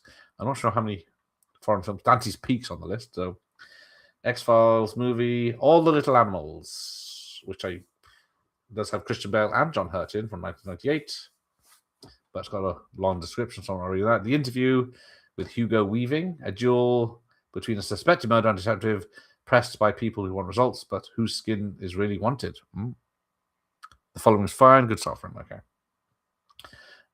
Disturbing Behavior by David Nutter with James Marden, Katie Holmes, and Nick Stahl. The new kid in Cradle Bay, Washington, stumbled across something sinister about the town's method of transforming unruly teens into upstanding citizens. Oh, yes, the Stepford Wives ripoff. American Werewolf in Paris, Halloween H2O, Bride of Chucky, I Still Know What You Did Last Summer, Scream 2, Speed, Yeah, action thriller. Total Recall, Memoirs of an Invisible Man, Event Horizon, Twister, Bringing Out the Dead with Martin Scorsese. I do like that one, but it is crazy. Silence of the Hams, Fatal Instinct, of course, being a spoof of all the thrillers. She's in a sex scene of. Oh, hang on. Let me write Dynamite. Joan Severance and Dina. Man, well, not In for a Penny. Yeah, these aren't really thrillers. Hence, I left them off. Getting posters. Serial Mom, The Man Who Knew Too Little, which is a comedy with does have Joanne Wally in it and Bill Murray. Very Bad Things, another Catherine Diaz one with Peter Berg directing. Office Killer. A mousy office worker accidentally kills one of her co-workers, then proceeds to bump off a few others. So there you go. Silence of the Hams, a thriller. What? Yep. Crossing Guard. Is that 90s? Oh, the Nameless, Zero Kelvin, Bitter Moon, all recommended. Let's see. I'm not sure if they're on here. Fear, as I mentioned earlier. Zero Effect. Free. Did that one. The Minus Man with Owen Wilson and Sheryl Crow and Dwight Yoakam. Aimless Van Siegend takes a bizarre turn in life and becomes a serial killer, tracking down the miserables, the self-destructive, and those who otherwise seem willing to die. But that's from 1999. In Dreams by Neil Jordan with Annette Bening, Robert Downey Jr. A suburban housewife learns that she has a dreamworld connection to a serial murderer and must stop him from killing again. So it sounds good, but it's only got 5.5. So I haven't seen the Chevy Chase doc. I've restarted watching Community, which I'm enjoying, but yeah, I've heard mixed things about it. I think it's not doing him any favors, is it? Yes, wide thriller interpretation. I don't know where this list came from, but I stuck out to the NG. Well, thank you. Sheryl Crow, actually, I did. Yeah, it does. I think Sheryl Crow. Kuntz Hideaway. Yeah, that's an okay one. We got Thesis, which, while doing a thesis about violence, Angela finds a snuff video where a girl is tortured until death. She soon discovers that the girl was a former student in her faculty. That sounds familiar. That's from 96. Fallen with Denzel, but that's a supernatural one. The Craft, House on the Haunted Hill, The Puppet Masters, which I do enjoy with Donald Sutherland, where aliens come back to Earth and stick to your back and control you. We got Hear No Evil with Marley Maitland and D.B. Sweeney and Martin Sheen. Deaf Woman becomes the target of a ruthless and corrupt cop. From 93, Wild at Heart. Yeah, is Wild at Heart a theatre thriller? Unforgettable with Ray Liotta. Directed by John Dahl. Yeah. Is that 90s? Why is that on the list? Maybe. Maybe I missed it. The Intruder from 99. Catherine meets, marries, and moves in with widower Nick. Strange things start to happen to her in his apartment. She just imagined it. That's got Natasha Kinski and Charlotte Greenberg. After Dark, My Sweet from James Foley with Jason Patrick, Rachel Ward, Bruce Dern. I know it was good.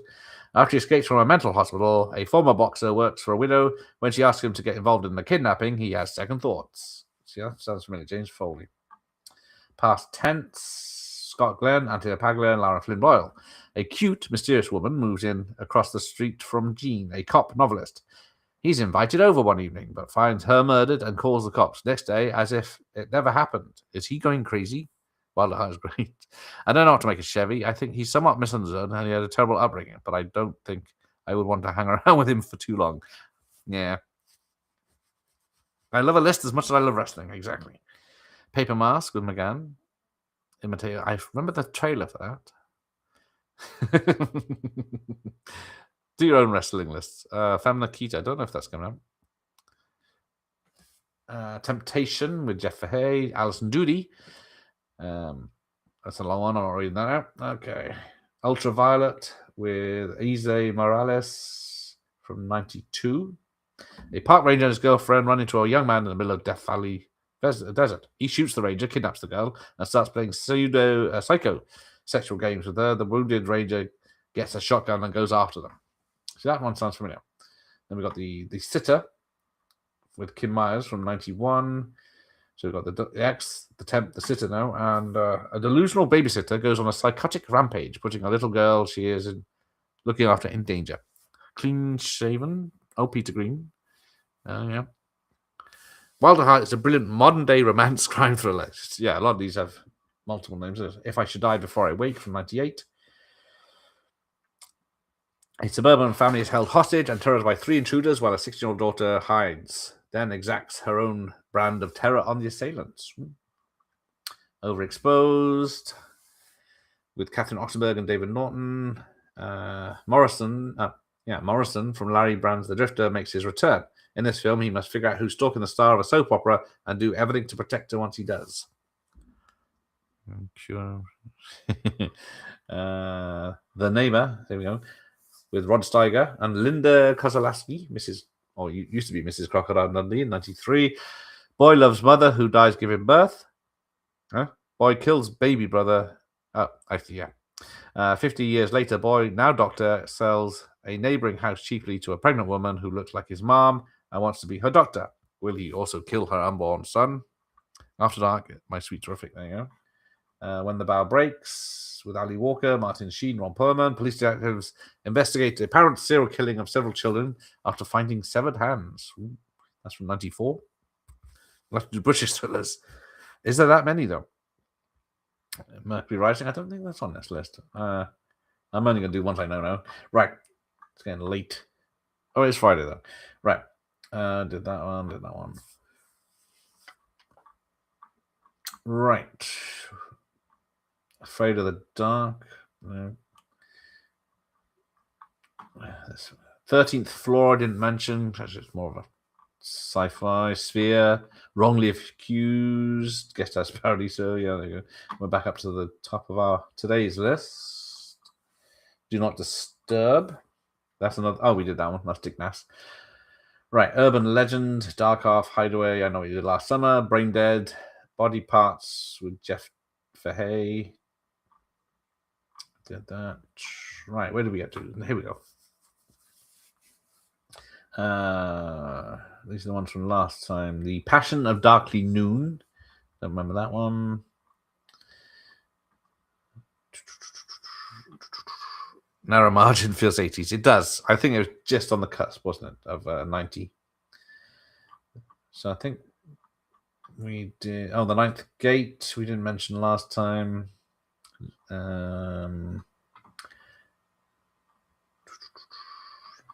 Did that one. I think I did Funny Games last time. Ghost. Pi is on the list. A paranoid mathematician searches for the key that will unlock the universal patterns found in nature, from Darren Aronofsky. Dark City from Alex Proyas, because I always confuse those two. I always thought they're the same person. Man struggles to remember his past, which include a wife he cannot remember and a nightmarish world where no one ever else seems to know to wake up from. Okay. He directed the others. Annabelle.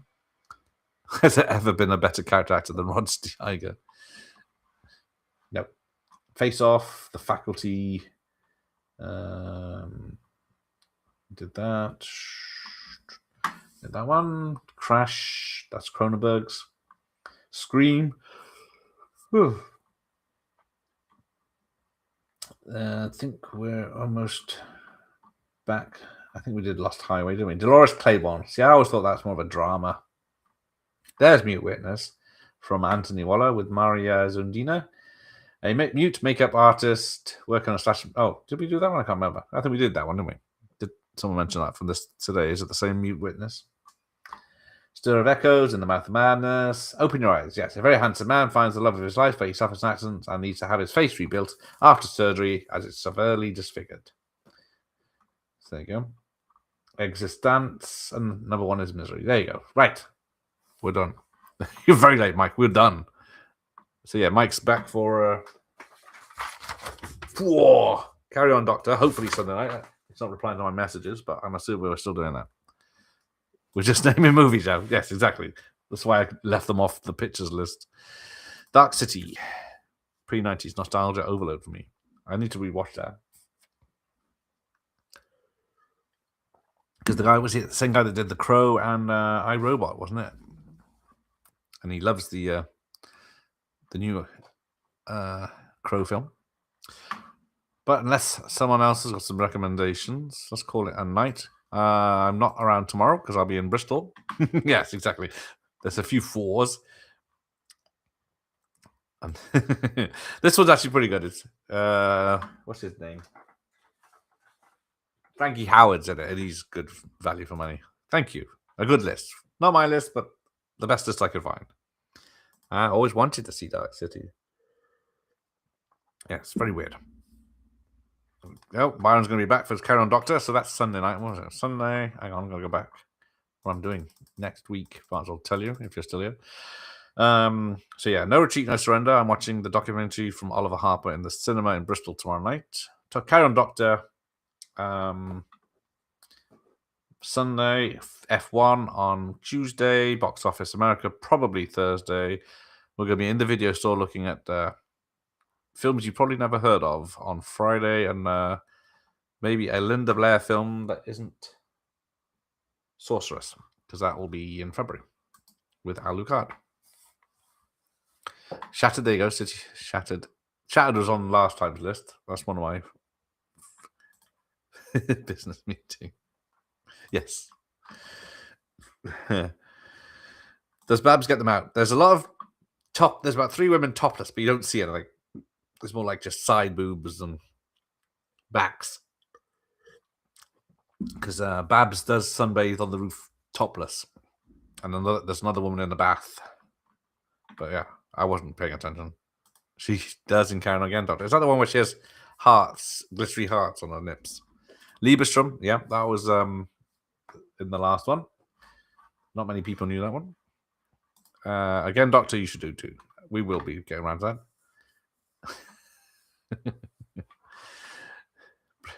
Bring on the Blair. Well, let's have a look.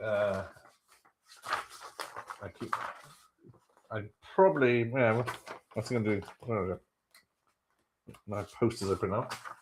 Exterminator 2. I've just ordered that. So wait for that. But yeah. Oh. I didn't print them out. I've got to print out Sorceress. The Sorceress poster is terrible. Yeah. I'll just have a Street first, as that's the one I got. Right. That's it. The one we climbed on the roof. And it's very bad rear projection. So the old fella called Z. There you go. See if Ramon knows that, and then we'll wrap it up. And I'll see you again Sunday.